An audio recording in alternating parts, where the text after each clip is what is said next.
va a leer solamente unos cuantos versículos, del versículo 4 al 7 de Gálatas 4, dice: Pero cuando vino el cumplimiento del tiempo, Dios envió a su Hijo, nacido de mujer y nacido bajo la ley, para que redimiese a los que estaban bajo la ley, a fin de que recibiésemos la adopción de hijos.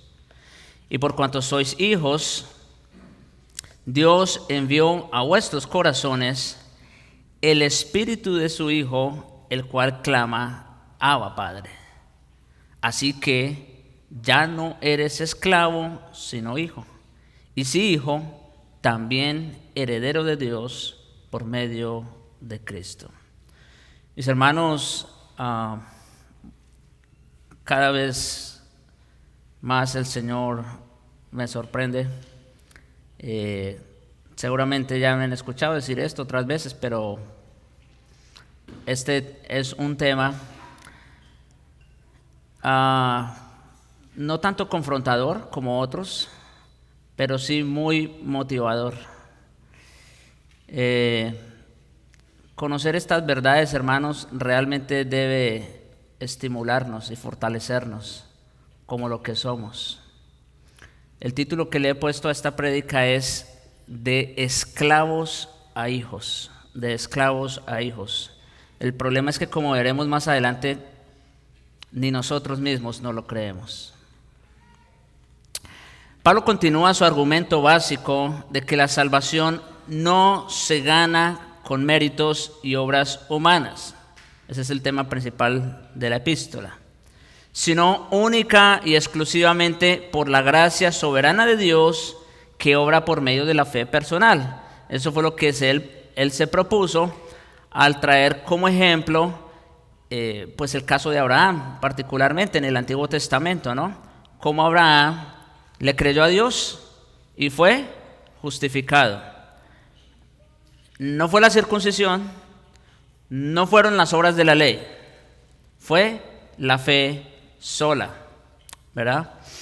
Y en la última prédica, de hecho, vimos cuál era el propósito de la ley, ¿no? Bueno, el tiempo de la ley, de hecho, vino después de la promesa, y esa ley que vino 430 años después no puede abrogar la promesa.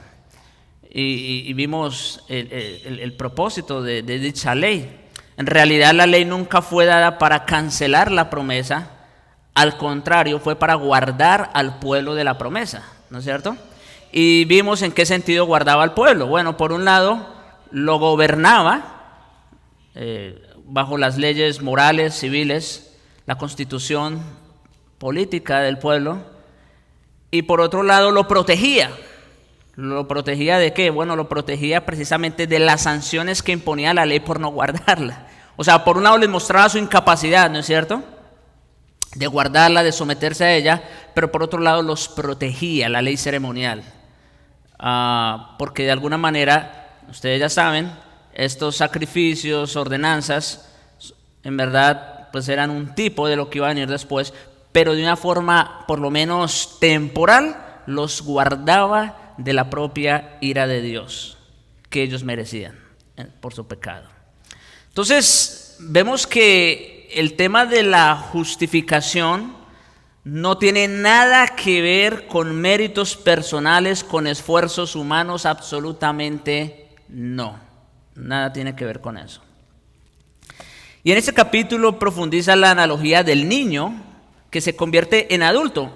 Él ya usó esta analogía en los últimos versículos del capítulo 3, cuando habló de la ley como un ayo, ¿recuerdan? ¿Y recuerdan cuál era la función del ayo? ¿Verdad?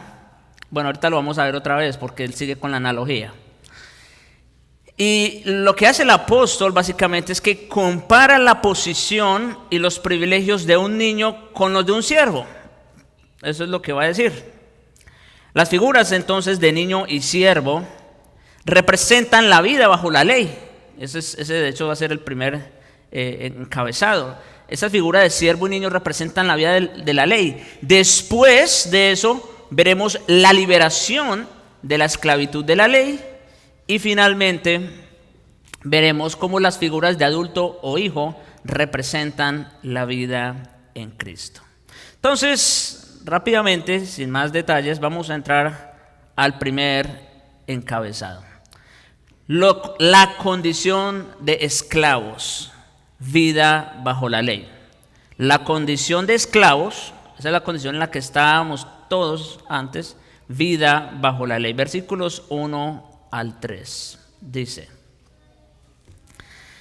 pero también digo, entre tanto, que el heredero es niño, en nada difiere del esclavo. Es una verdad interesante. Aunque es señor de todo, sino que está bajo tutores y curadores hasta el tiempo señalado por el Padre. Así también nosotros, cuando éramos niños, estábamos en esclavitud bajo los rudimentos del mundo. En el mundo antiguo, creo muchos aquí saben, en el mundo antiguo la división entre niños y adultos era mucho más marcada que en las sociedades actuales. Y aunque había diferentes costumbres en la antigüedad, unas costumbres tenían los griegos, otras los romanos, otras los judíos, etc. Aunque tenían diferentes costumbres, existía una edad predeterminada en la que un niño dejaba la infancia y pasaba a asumir los privilegios y responsabilidades propias de un ciudadano, ¿sí? Entonces siempre hubo esa transición y bien marcada, el momento en que el hijo deja de ser niño y pasa a ser un adulto. Por lo tanto, la ilustración de un niño, que significa alguien carente de entendimiento o menor de edad, y que alcanza su mayoría de edad, era fácil de entender tanto para judíos como para gentiles, ¿sí? En eso sí no había ninguna distinción. Tanto los unos como los otros entendían esta ilustración. Sus lectores sabían muy bien que entre tanto que el heredero fuera niño, se encontraba en una situación que en nada difería de cualquier esclavo. Interesante. Entre tanto el heredero fuera niño, estaba en la misma condición ¿de quiénes? De los esclavos. Como hijo y heredero de todas las posiciones y los deberes de su padre, un niño era en potencia el digno señor de todo lo que le pertenecía a su padre. En potencia. O sea, todavía no era de hecho. Legalmente ya podía estar el documento y todo, pero su realidad era otra todavía. No obstante, como dice Hendrickson, solo era heredero por la ley, no en la realidad inmediata. Era heredero por derecho legal, no en la práctica. ¿Sí? Esa es la situación, o esa era la situación de los niños. Mientras fuera niño, sigue diciendo el apóstol, se mantenía bajo tutores y curadores hasta el tiempo señalado por el Padre. Otra vez, aquí está tomando la misma figura que usó con la ley, ¿verdad? Tutores, curadores, ayos.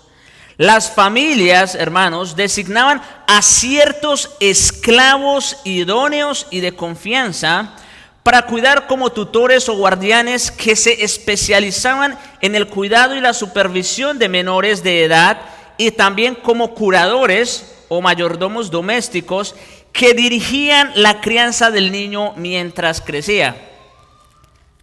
Si ustedes, yo creo que les ha tocado ver algunas series, películas de la antigüedad, verán que así era, ¿no? Los padres estaban en sus asuntos de trabajo, en sus negocios, etcétera. Las madres, pues, en los asuntos de la casa, en todo ello. ¿Y quiénes eran los encargados de la crianza de los niños? Estos curadores.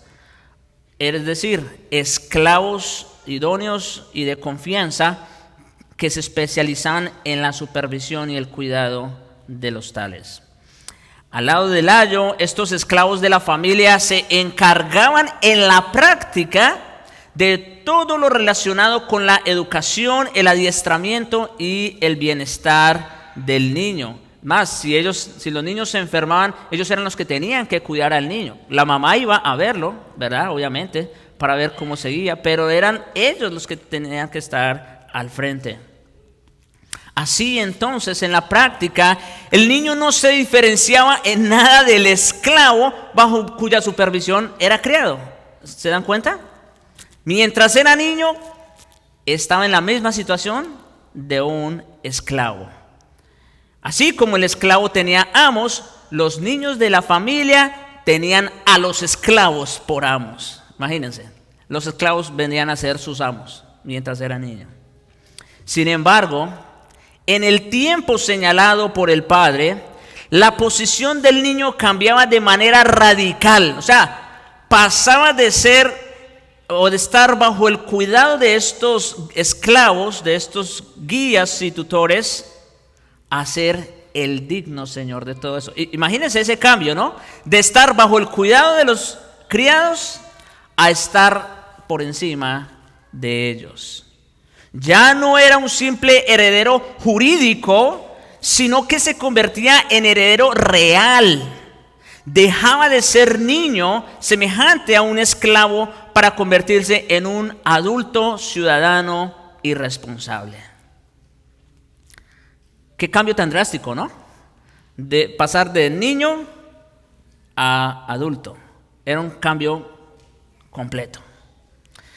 Y lo que Pablo trae esta figura simplemente para decir en el versículo 3, así también nosotros, cuando éramos niños, estábamos en esclavitud bajo los rudimentos del mundo. Ahora, vamos con cuidado.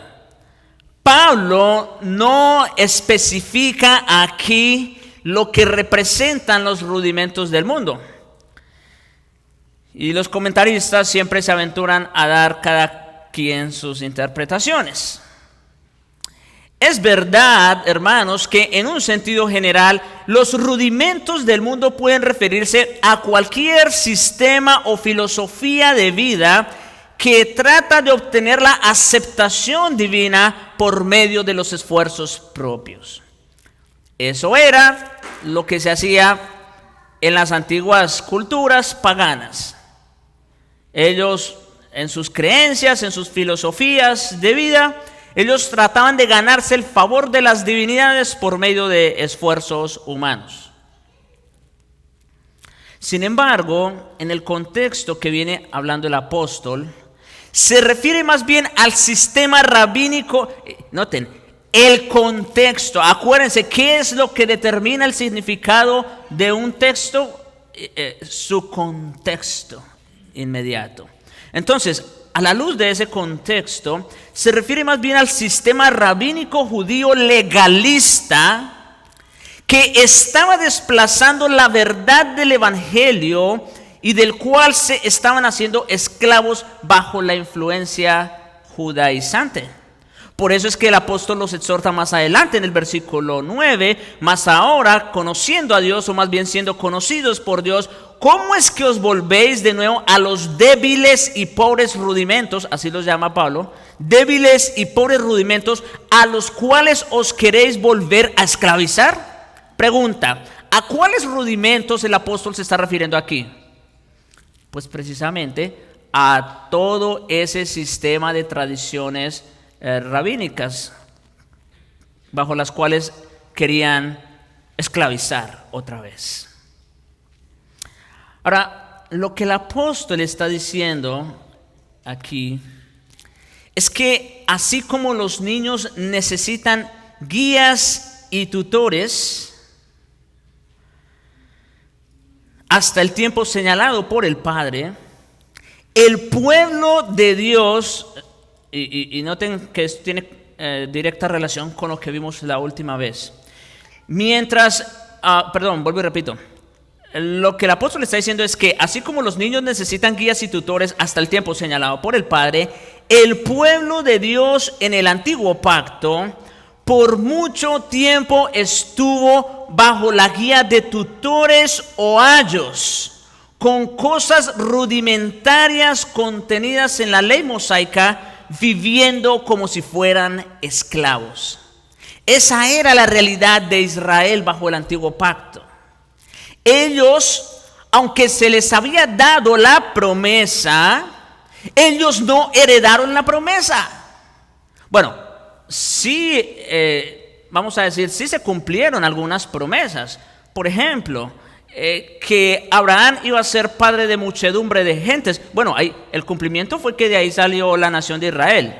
Bueno, salieron más naciones, ¿no? Pero si hablamos específicamente del pueblo del pacto, ahí está Israel. Así que se cumplió esa promesa. También se cumplió la promesa de tierra. Me estoy adelantando a la clase, pero bueno, está bien. También se cumplió la promesa de la tierra prometida, ¿no? Ellos finalmente, bajo Josué, conquistan Canaán. Así que sí se les cumplieron varias promesas, pero había una promesa la cual, como dice el mismo autor de Hebreos, ellos no la vieron, sino que la saludaron de lejos. ¿Recuerdan? Eso también ya lo vimos en Hebreos. Así es, hermanos, en ese sentido, aunque ellos tenían la promesa, nunca tuvieron la realidad. Aunque ellos se les había prometido una herencia, nunca la heredaron. Entonces, en ese sentido, el pueblo del antiguo pacto eran como niños espiritualmente hablando, y por eso vivieron bajo los rudimentos de la ley como si fueran esclavos. Esa era la realidad del pueblo del antiguo pacto. Por supuesto, los rudimentos de toda religión humana, bien sea judía o gentil, antigua o moderna, incluyen de forma inevitable la idea de obtener la aceptación divina por medio de los esfuerzos propios, lo cual los esclaviza. ¿Sí? Eres esclavo de aquello a quien sirves. Y sea lo que sea que traten de buscar, bueno, se hacen esclavos de ello. Y en realidad son rudimentarios, como dice el apóstol, porque solo son humanos, ¿sí? O son esfuerzos humanos, y nunca se elevan por encima de lo mundano para aspirar a lo divino, incluso la ley, sí.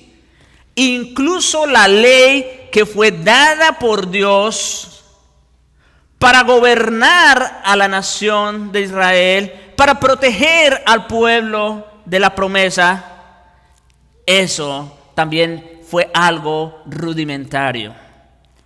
Eran sombras, tipos, símbolos, figuras de lo que estaba por venir. Ustedes se imaginan, si todavía estuviéramos bajo el tiempo de la ley, bajo el antiguo pacto, pues todavía tendríamos que venir aquí como venían ellos cada día o cada 8 días con los animales a seguir ofreciendo sacrificios que no pueden quitar los pecados. Eso era algo rudimentario, ¿no es cierto?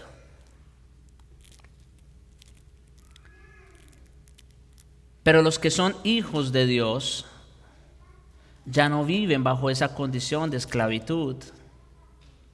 Ya pasó el tiempo permítame decir esto, ya pasó el tiempo de los juguetes y la plastilina. Y ahora estamos viviendo la realidad. Los que son hijos de Dios ya no viven bajo esa condición de esclavitud, porque han sido liberados para siempre de la jurisdicción de la ley. Utilizo ese término a propósito porque jurisdicción significa precisamente la autoridad o el poder que algo tiene sobre una comunidad en particular. Bueno, Dios entregó la ley, como vimos la última vez, con una jurisdicción en particular. ¿Sobre quiénes fue dada esa ley? La nación de Israel. Y la ley también, como sistema legal, tuvo un tiempo. Y ya se cumplió ese tiempo. Y eso nos lleva a nuestro segundo encabezado, hermanos, que es la liberación de la esclavitud de la ley. Versículos 4 y 5. Pero cuando vino el cumplimiento del tiempo, Dios envió a su Hijo, nacido de mujer y nacido bajo la ley, para que redimiese a los que estaban bajo la ley, a fin de que recibiésemos la adopción de hijos. Qué textos tan hermosos. Hermanos, yo espero de verdad y le ruego al Señor, le he pedido al Señor, hermanos, créanme, le he pedido al Señor que salgamos de aquí llenos de su palabra, llenos de su poder, de su fuerza, que salgamos de aquí energizados con esto que vamos a ver. Así como un padre humano en tiempos antiguos determinaba la fecha en que su hijo empezaba a ser mayor de edad para verse libre de los ayos o tutores, Dios el Padre predeterminó el tiempo en que cesaría la esclavitud de la ley para sus hijos espirituales y envió a su Hijo encarnado a la tierra como el Redentor prometido. Wow. Dios también señaló el tiempo.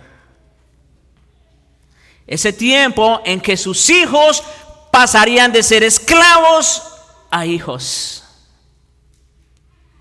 ¿Y cómo iba a ser eso posible? Enviando a su Hijo encarnado como el Redentor prometido. Esa palabra redentor es muy apropiada también, porque significa precisamente lo que Él hizo, lo que Él logró con su muerte en la cruz.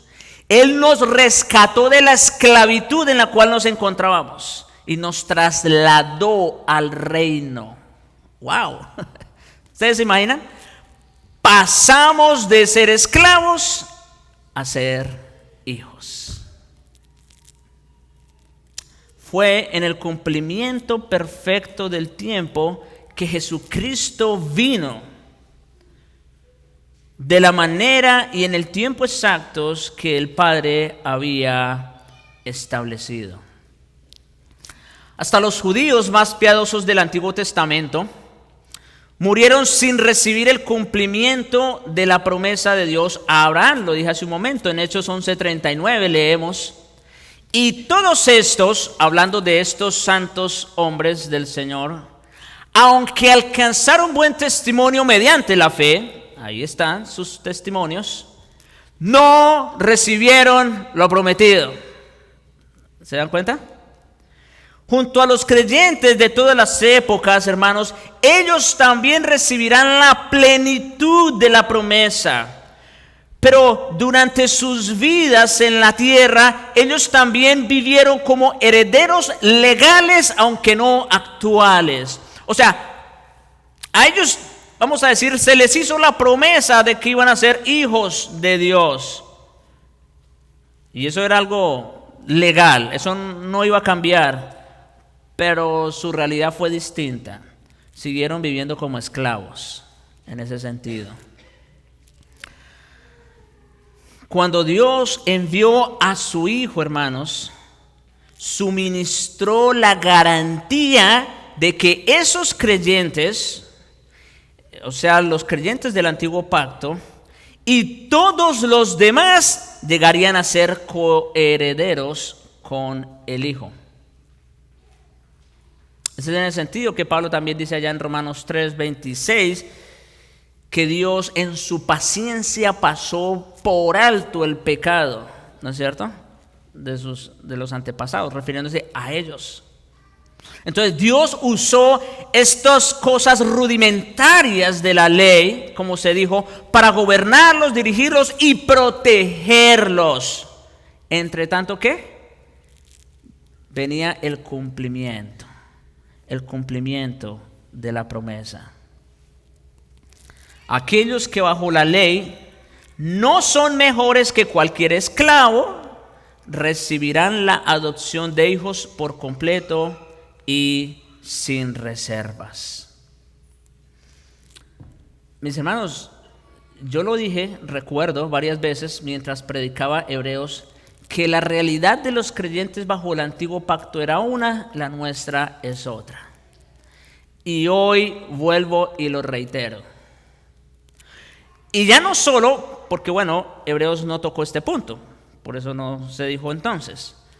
Pero lo que se dijo en Hebreos es que la realidad de ellos era distinta a la nuestra, porque ellos todavía no habían sido libres completamente de esa conciencia de pecado, porque ellos ofrecían sacrificios muchas veces que no les podía quitar el pecado, ¿no es cierto? La situación en cierta manera para ellos seguía siendo la misma, vivían bajo esa esclavitud. No obstante, nuestra situación es diferente. Ya a nosotros no nos toca venir con más ofrendas o sacrificios, porque Cristo ofreció una sola vez y para siempre el sacrificio perfecto. Pero no solo en ese sentido, o en el sentido en que Hebreos lo expone, somos diferentes a los santos del Antiguo Testamento, sino en el sentido que estamos viendo aquí. Ellos, aunque eran hijos de Dios, vivían como esclavos, porque a ellos les tocó vivir, vamos a decir, el tiempo de la niñez o de la infancia del pueblo del pacto.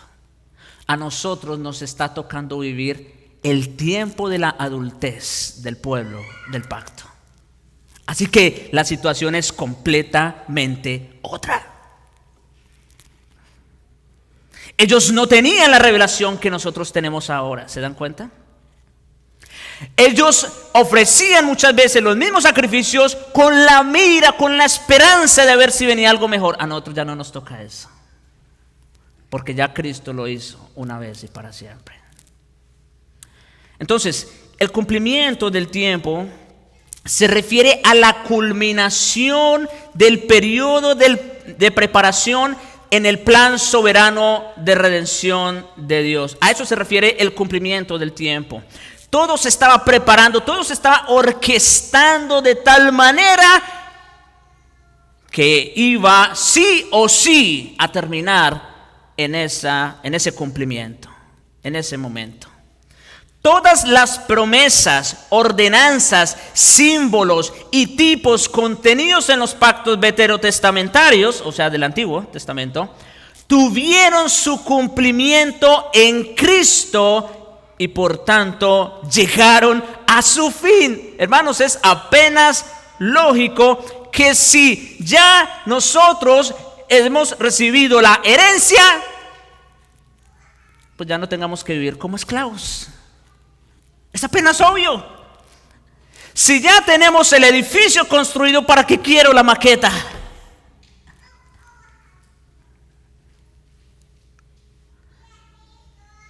El tiempo de la promesa había cesado para dar lugar al tiempo de la realidad. Sí. La ley, con su propósito de gobernar y proteger al pueblo de la promesa, había llegado a su fin para dar lugar al tiempo de la gracia. Juan 1:17. Y esto es doctrina, porque lo está hablando el apóstol Juan. Pues la ley por medio de Moisés fue dada para gobernar, para dirigir y proteger al pueblo de la promesa. Pero la gracia y la verdad vinieron por medio de Jesucristo. Por eso, como dijo el Señor Jesucristo, se acabó, consumado es. La ley, con todos sus mandamientos y ordenanzas, eso ya lo dije la otra vez, pero lo traigo a propósito aquí. La ley, con todos sus mandamientos y ordenanzas, nunca tuvo como propósito proveer un camino para alcanzar la justicia divina. No, porque siempre fue por la sola fe, como dice Habacuc 2:4. O sea, siempre ha sido por la fe. Lejos de eso, la ley, cual espejo, señalaba la condición maldita del hombre, separado de Dios y totalmente incapacitado para alcanzar su favor, mostrando así la necesidad de un verdadero sustituto, un camino diferente a la ley. Lo he dicho aquí, pero esa es la realidad, hermanos. Cada vez que venían con su corderito y le ponían las manos sobre la cabeza, estaban ellos por un lado reconociendo que eso que iba a sufrir el animal era lo que realmente ellos merecían. Pero por otro lado, era un acto simbólico de fe de que ellos estaban esperando al verdadero sustituto. Un camino diferente al de la ley. Interesante, ¿no? La ley les pedía hacer algo que la ley en sí mismo no podía hacer. O sea, como un acto simbólico, ellos lo hacían, pero la ley no tenía el poder de justificar. Mire cómo dice Pablo en Romanos 3, 21 al 22. Pero ahora, aparte de la ley, note cómo dice, aparte de todas esas ordenanzas y mandamientos, se ha manifestado la justicia de Dios, testificada, oigan, por la ley y los profetas. O sea, la ley y los profetas testificaron de cuál era el verdadero camino de justicia. La ley nunca dijo yo soy el camino para alcanzar la justicia. Ese nunca fue su propósito. Más bien señaló cuál iba a ser el camino para alcanzar la justicia. La justicia de Dios por medio de la fe en Jesucristo para todos los que creen. Al enviar a su Hijo en el cumplimiento del tiempo, Dios proveyó esa justicia para el hombre, la cual nunca habría podido proveer por sí mismo. Ahora el texto también dice, nacido de mujer. Y no es una expresión que tenga el propósito exclusivo de recalcar la ausencia de un varón. Y en este sentido no se refiere tanto al nacimiento virginal de Jesús, aunque obviamente esa es una gran verdad. Pero se refiere más bien a su completa humanidad. Cuando dice nacido de mujer se refiere a su completa humanidad. Hermanos, Él fue hombre a plenitud, nacido de mujer como todos los mortales, pero sin dejar de ser plenamente Dios. Y aquí ni siquiera tenemos que hablar de porcentajes, porque si hablamos de porcentajes, entonces estamos hablando de partes, y Dios ni Cristo pueden ser divididos en sus dos naturalezas. De otro modo, si Él no fue hombre y Dios completamente, entonces no habría podido ser el Salvador. Tenía que ser plenamente Dios, a fin de que su sacrificio tuviera el valor infinito que era necesario para expiar el pecado de todos los suyos. Por eso tenía que ser plenamente Dios. Para que se pudiera cumplir, satisfacer a plenitud las demandas de la ley. También tenía que ser plenamente hombre, a fin de representarlos y recibir el castigo en su cuerpo que ellos merecían. Por eso tenía que ser hombre a plenitud también. Fue el hombre el que pecó, el que estaba bajo maldición y el que estaba condenado a perder su vida ante el juicio de un Dios santo. Por lo tanto, Jesús no habría podido hacer sustitución perfecta por el hombre pecador en la cruz si no hubiera sido hecho del todo semejante a los hombres, como dice Filipenses 2:7. Tenía que ser Dios para tener el poder de un Salvador y tenía que ser hombre para ejercer la función de sustituto. Qué gloriosa verdad. Cómo Dios se encarga de todos los detalles, ¿no? No dejó por fuera absolutamente nada. Jesús, hermanos, no solo vino a la tierra como hombre, dice el texto, sino que también fue nacido bajo la ley para que redimiese a los que estaban bajo la ley. Como Pablo explica en Romanos, Romanos 8, versículos 3 y 4, dice que lo que era imposible para la ley, ¿ven? Hermanos, cuando yo digo que la ley nunca tuvo el propósito de justificar a nadie, es que no es una invención, no es que yo me lo estoy trayendo de la manga, no, es que ahí está. Lo que era imposible para la ley, ¿ven? Por cuanto era débil por la carne, obviamente, no había uno solo que guardara perfectamente la ley. Dios, enviando a su Hijo en semejanza de carne de pecado, sí, como usted y como yo, así, tal cual. En semejanza de carne de pecado, y a causa del pecado, condenó al pecado en la carne. ¿Cómo fue eso? ¿Cómo ocurrió eso? En la cruz. Ahí condenó al pecado en la carne, en su carne, para que la justicia de la ley se cumpliese en nosotros. Es en ese contexto que en el versículo 1 él ha dicho: ahora pues ninguna condenación hay para los que están en Cristo. Oh, pero es que eso tiene una explicación, no es una simple aseveración. Eso tiene una explicación. Y es que Cristo, plenamente Dios, plenamente hombre, tomó nuestro pecado y mató al pecado en su carne. Y ahora sí, pues podemos nosotros disfrutar de todo lo demás. Pero eso tuvo un precio.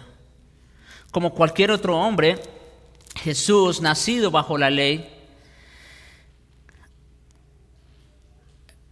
como cualquier otro hombre, Jesús nació bajo la ley. Como cualquier otro judío, estaba obligado bajo la ley escrita de Dios para obedecerla y ser juzgado conforme a ella. Sin embargo, a diferencia de cualquier otro judío, él satisfizo los requisitos de esa ley del Antiguo Testamento al llevar una vida de obediencia perfecta a la ley divina. Así fue, hermanos. Él satisfizo los requisitos de la ley al llevar una vida de obediencia perfecta. Además, por cuanto vivió en obediencia perfecta, tuvo la capacidad necesaria para que redimiese a todos los que estaban bajo la ley, pero no eran obedientes a ella. ¿Ven? Entonces, el Señor Jesucristo, como hombre, ya sabemos, como Dios, pues obviamente Él se sometió perfectamente al Padre, pero como hombre, Él se sometió a la ley, y no solamente eso, sino que eso lo capacitó para poder ser un fiel y verdadero sustituto de aquellos a quienes vino a rescatar.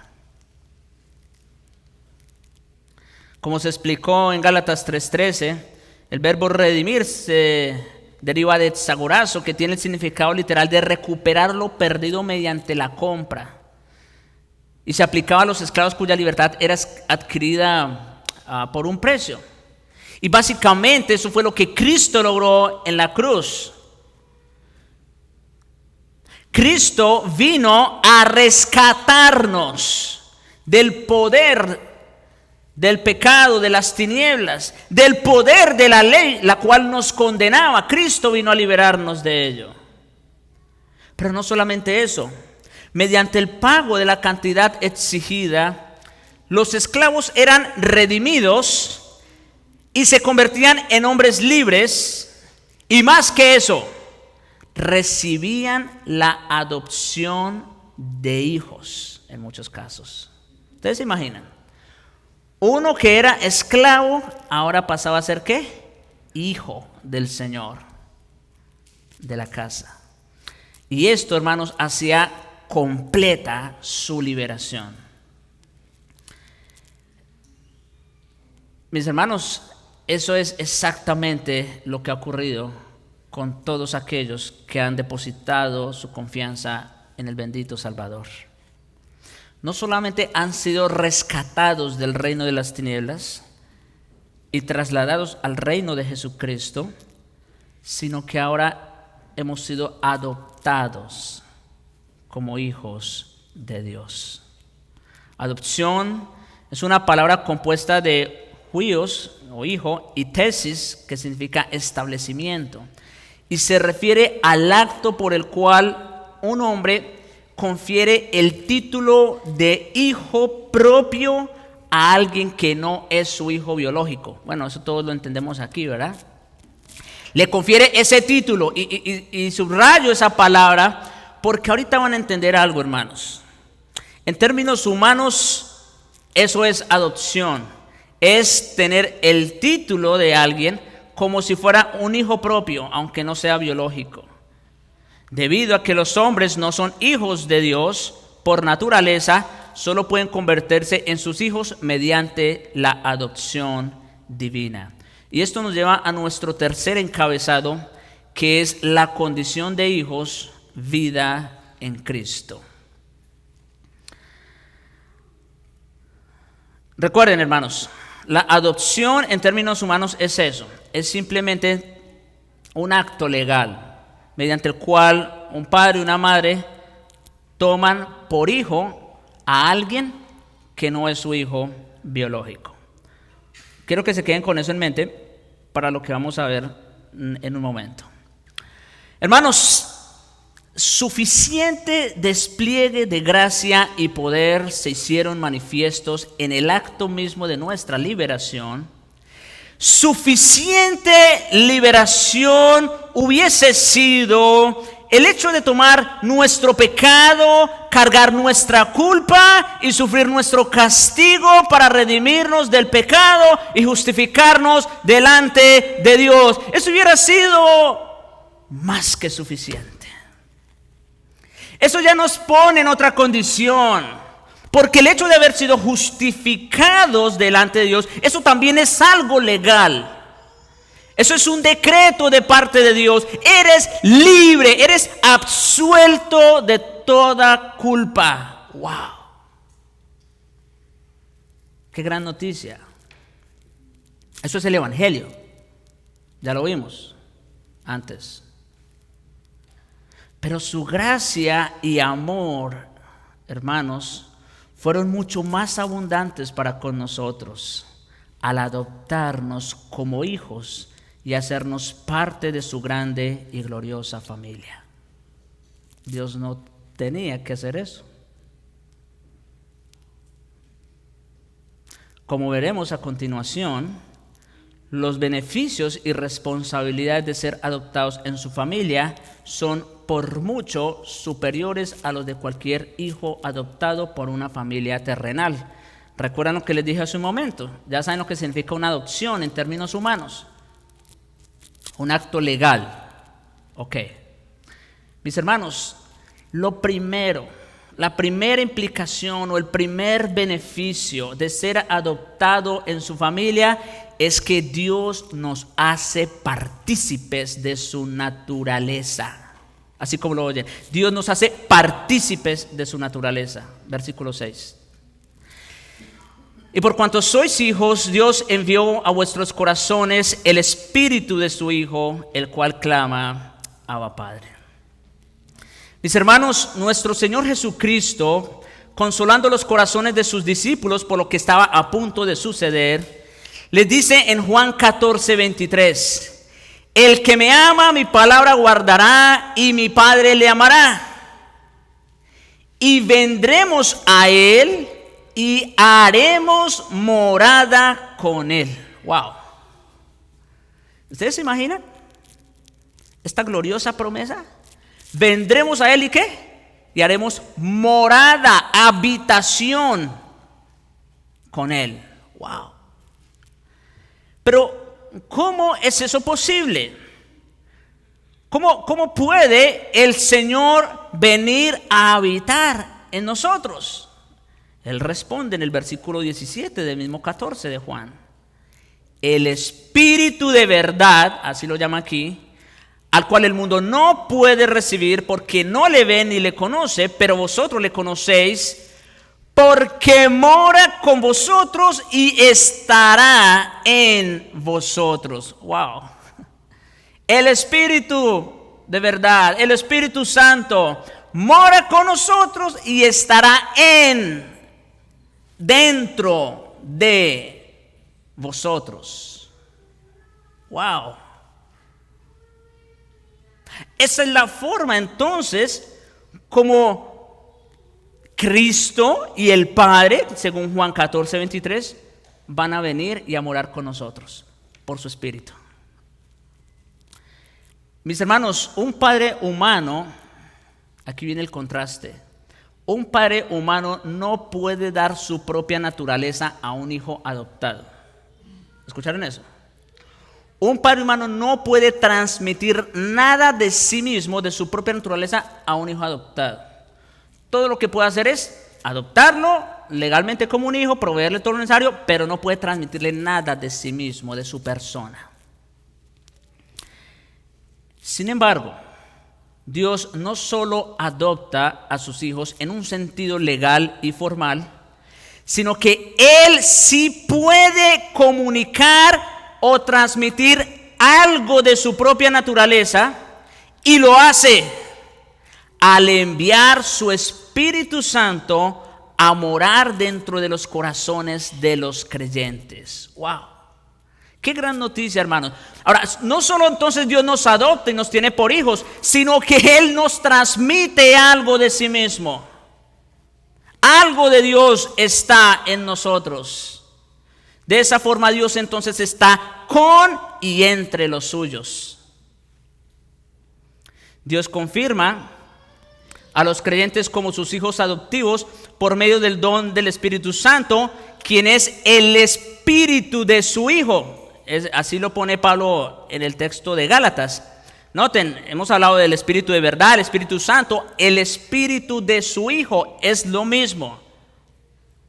Y ellos, hermano, no solo tienen el conocimiento de ser hijos de Dios por medio de la verdad de su palabra que abunda en sus mentes, sino también por la esencia misma de la vinculación filial a través del Espíritu de Dios que mora en sus corazones. O sea, nosotros sabemos que somos hijos de Dios no solo porque la Biblia lo dice, sino porque el mismo Espíritu de Dios está dentro de nosotros, dando testimonio a nuestro espíritu, como dice Pablo en Romanos 8, de que somos hijos de Dios. Eso no lo tiene ninguno que no sea hijo de Dios, por si acaso. Hay muchos que dicen que todos son hijos de Dios. No, eso no es verdad.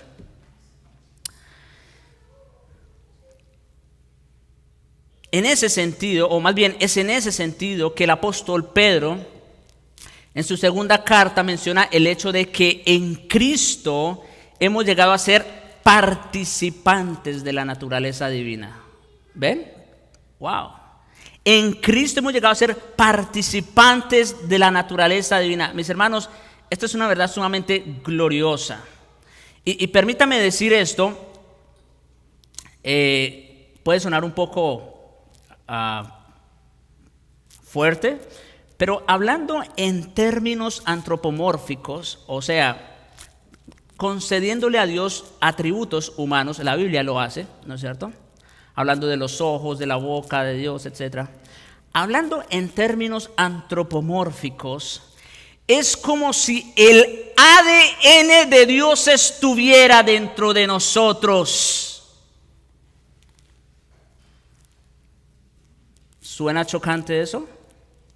Hermanos, no es una exageración.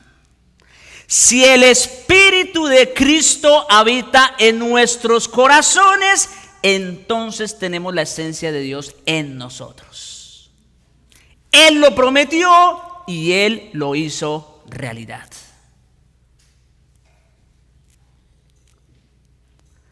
Ahora, uno dice, no, ya esto es demasiado. Bueno, todavía no termina. Sumado a esto, esto es gloria tras gloria, riqueza tras riqueza. Sumado a esta gloriosa verdad, el apóstol agrega el cual clama, Abba Padre. Esta expresión, hermanos, se encuentra 3 veces en todas las Escrituras y las 3 aparecen en el Nuevo Testamento. No hay una traducción exacta para esta expresión aramea, pero transmite la idea de cercanía, intimidad y confianza con el Padre. Eso transmite la expresión Abba Padre. Y la primera vez que se menciona salió de los labios de nuestro bendito Señor cuando estaba bebiéndose la copa de nuestro pecado y cargando nuestra culpa en el Getsemaní, horas previas al sacrificio expiatorio y sustitutorio. Eso está en Marcos 14:36. Allí es la primera vez que aparece esa expresión, Abba Padre, todas las cosas son posibles para ti. ¿Saben qué significa esa expresión en ese contexto? Es como si el Hijo estuviera exclamando por esa intimidad que siempre había tenido con su Padre y que ahora por un momento estaba perdiendo a causa de nuestro pecado. Eso significa esa expresión en Marcos. Por un momento Él se despojó a sí mismo y de su trono de gloria, como dice también Filipenses 2. No estimando el ser igual a Dios. ¿Recuerdan? Se despojó a sí mismo, tomando forma de hombre. Y estando en la condición de hombre, se hizo obediente hasta la muerte y muerte de cruz. Él estaba exclamando con dolor por esa intimidad que siempre había tenido con su Padre. Ahora, aquí en Gálatas 4:6, el apóstol dice explícitamente que Dios envió a vuestros corazones el Espíritu de su Hijo, el cual clama, Abba Padre. Y tomando en cuenta lo dicho antes, o sea, lo que vimos en Marcos, tiene todo el sentido, ya que solo el eterno engendrado Hijo de Dios ha estado en esa intimidad con el eterno Padre, por lo que aún dentro de nosotros tiene toda la confianza para llamarlo Abba Padre, en un lenguaje divino que nosotros no entendemos. Sin embargo, en Romanos 8:15, que es la tercera vez que aparece esta expresión, encontramos la siguiente afirmación. Romanos 8:15. Pues no habéis recibido el espíritu de esclavitud para estar otra vez en temor, sino que habéis recibido el espíritu de adopción. ¿Ven aquí cómo lo llaman ahora? Hemos hablado del Espíritu de verdad, del Espíritu Santo, del Espíritu de Dios, del Espíritu de Cristo, y aquí lo llama el Espíritu de adopción, por el cual clamamos Abba Padre. Si se dan cuenta, está hablando de lo mismo que está hablando en Gálatas, de la adopción, ¿no es cierto? Pero aquí dice algo interesante, por el cual clamamos. ¿Notaron algo?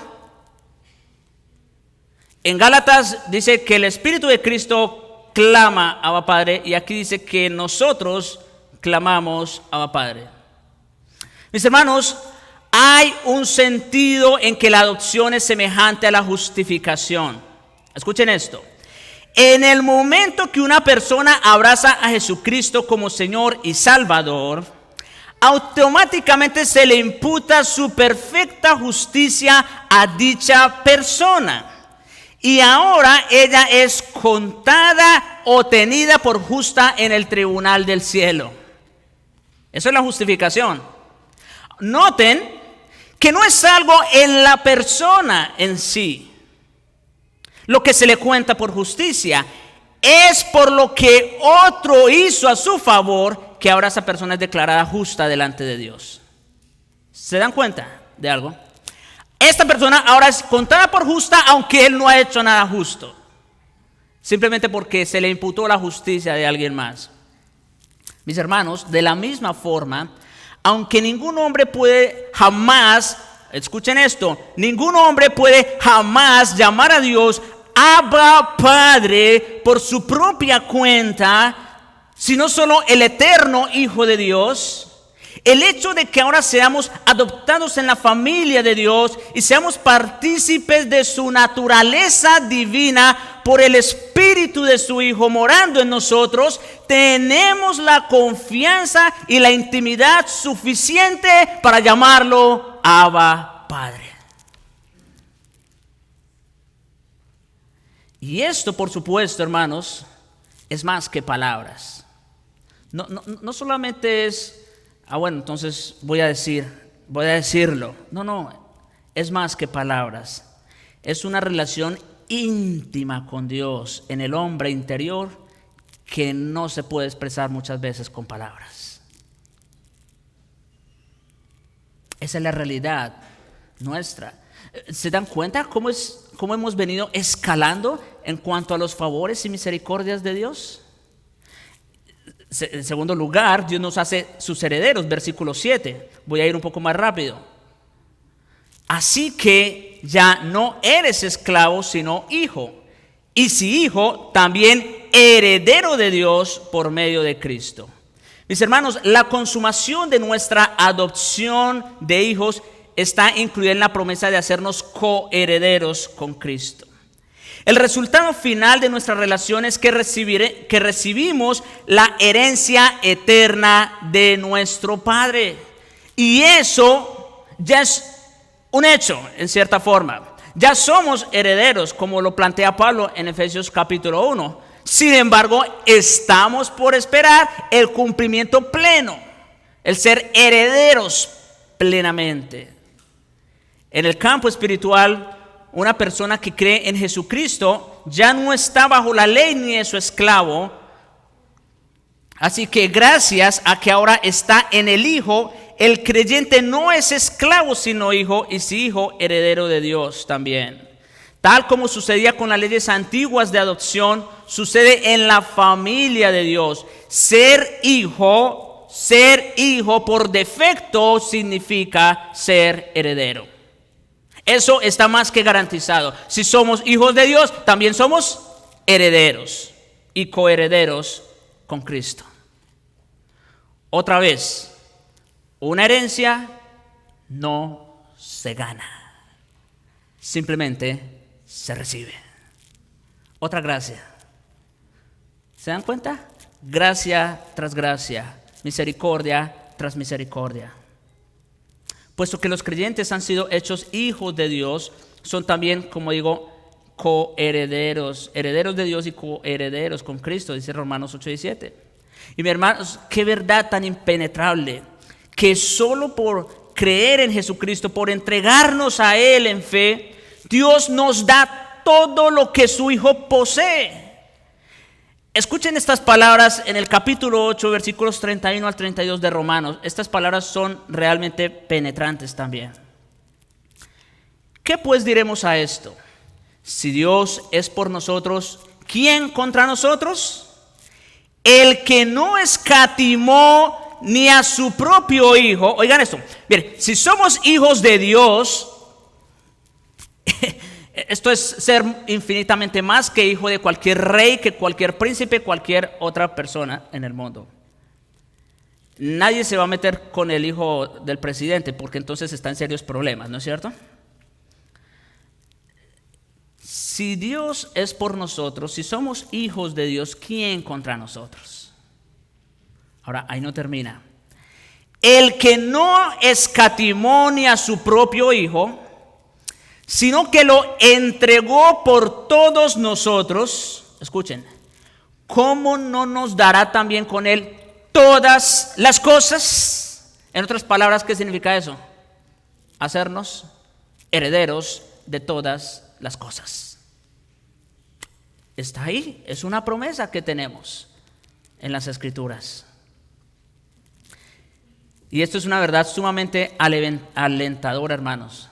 Estas son riquezas sobre riquezas. Y rápidamente, ya como último punto, aquí de pronto va a cambiar un poco el tono de las palabras, pero van a ver que es parte de la misma idea. Ahora vamos a ver nuestra responsabilidad. Ya hablamos de dos beneficios de ser hijos de Dios, pero ahora hablemos de la responsabilidad, y es que Dios nos hace responsables de perseverar hasta el fin. Versículos 8 al 11. Ciertamente en otro tiempo, no conociendo a Dios, servíais a lo que por naturaleza no son dioses. Mas ahora, conociendo a Dios, o más bien, siendo conocidos por Dios, ¿cómo es que os volvéis de nuevo a los débiles y pobres rudimentos a los cuales volvéis querer esclavizar? Guardáis los días, los meses, los tiempos, los años. Me temo de vosotros que haya trabajado en vano con vosotros. Hermanos, el regalo de la adopción como hijos es gratuito. Ya lo vimos, ¿no es cierto? No creo que haya duda sobre eso. Como todo en la gracia de Dios, pero eso trae consigo una obligación seria.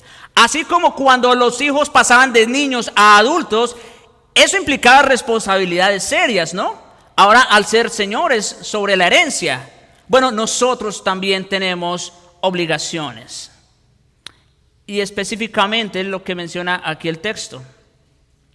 Ahora, hermanos, la gran responsabilidad del gran creyente no tiene nada que ver con aspectos ceremoniales de la fe, porque la salvación ya nos hizo libre de esas cosas. Esas no son nuestras responsabilidades.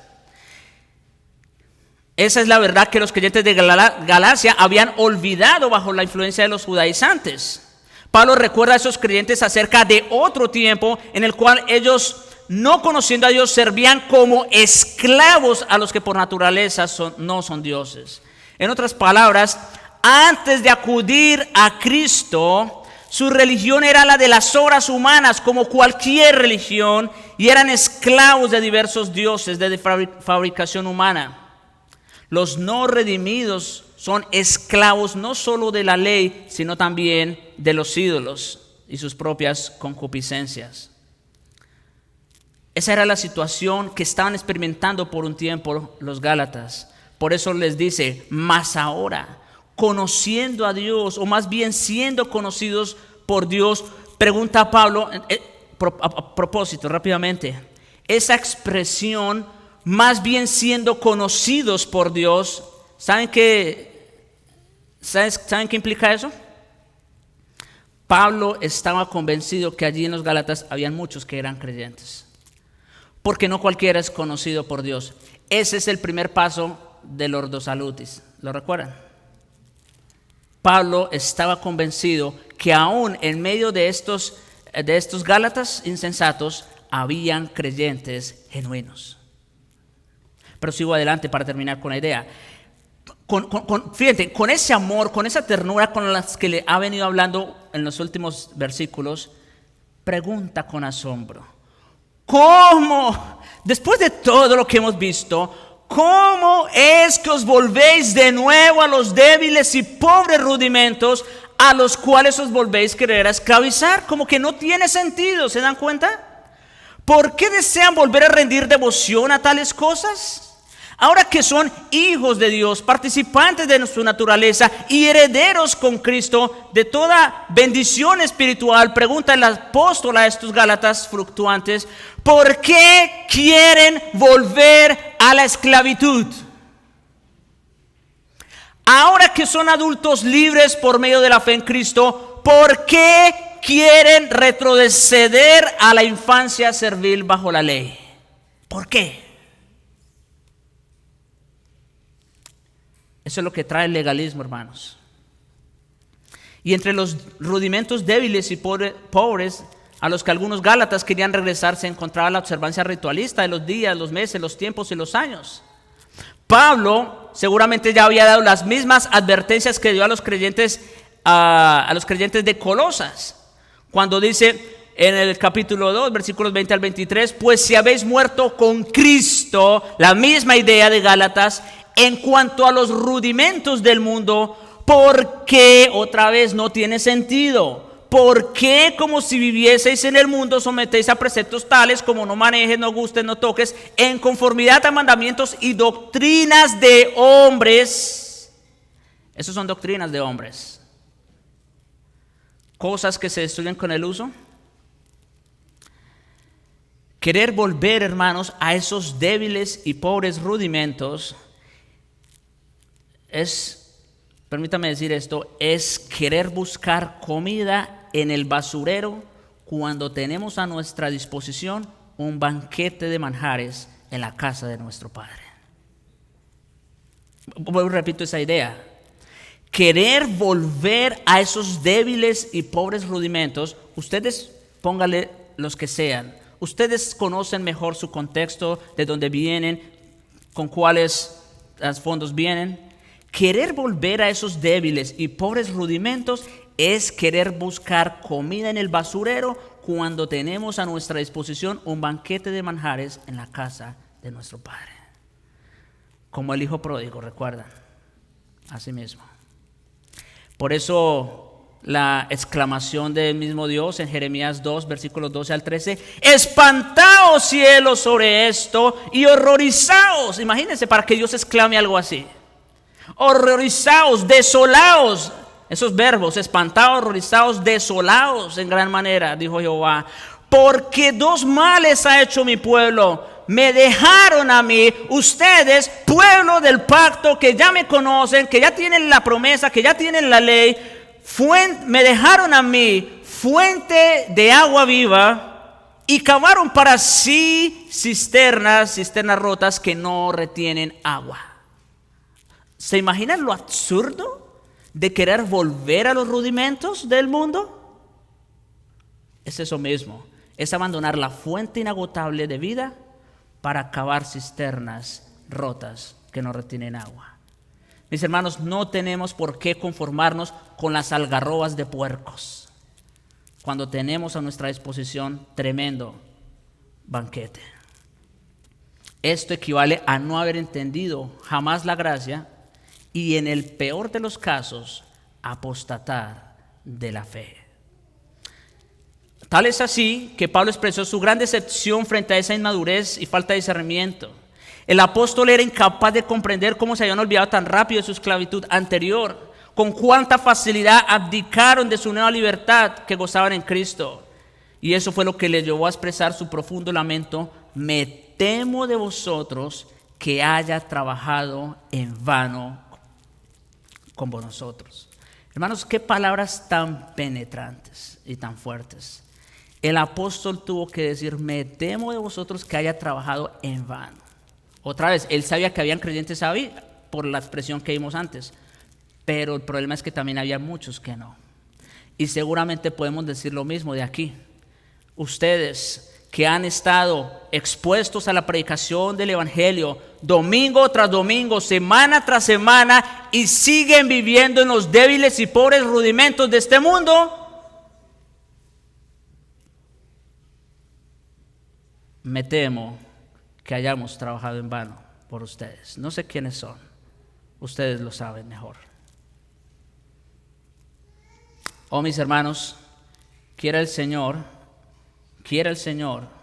que respondamos acorde a tanta gracia que hemos recibido, que al recordar nuestra posición y realidad como hijos de Dios, herederos de todas sus riquezas en gloria y participando de su propia naturaleza, como hemos visto, dejemos de conformarnos con la basura de este mundo y, al contrario, seamos fortalecidos con todo poder conforme a la potencia de su gloria, para toda paciencia y longanimidad.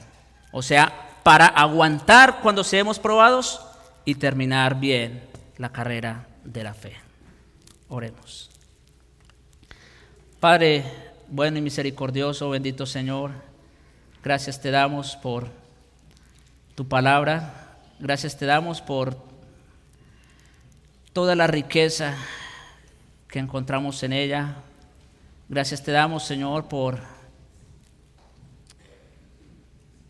dejarnos saber todo lo que tú has hecho por nosotros. Cuánta gracia sobre gracia has derramado sobre nosotros sin merecerlo. Oh Señor, no nos queda más que caer de rodillas delante de ti y pedirte perdón por seguir buscando en los basureros de este mundo, por querer volver muchas veces a esos débiles y pobres rudimentos. Perdónanos, Señor, y concédenos por tu gracia vivir a la luz de estas verdades, que seamos fortalecidos con poder en nuestro hombre interior y podamos disfrutar de esas riquezas que ya son nuestras. Te lo rogamos, Señor, en Jesucristo. Amén.